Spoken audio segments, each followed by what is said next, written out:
Zoa pa hong ni na hak sak gen thei na nam kim tuak zong a kyam nei lo dei sang na le in na to hong makai a hoi pen hong gel sak den zoa nong ni na ngil ni om thei ken cha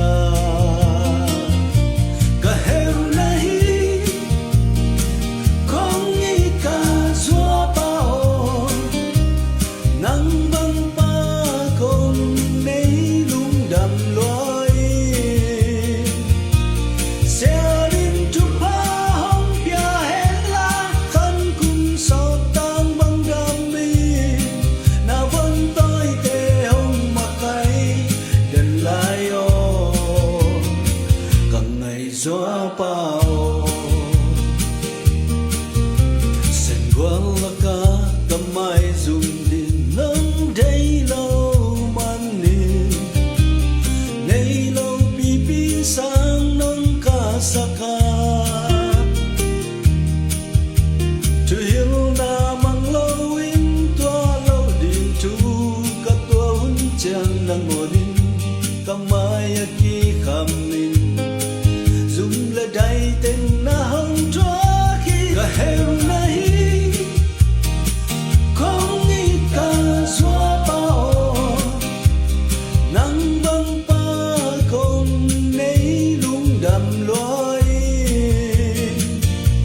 xe lên chung pa hong ya hela khăn cùng sao tăng băng đam mi na vẫn tôi tê hong mặc cái đần lại Zoa pao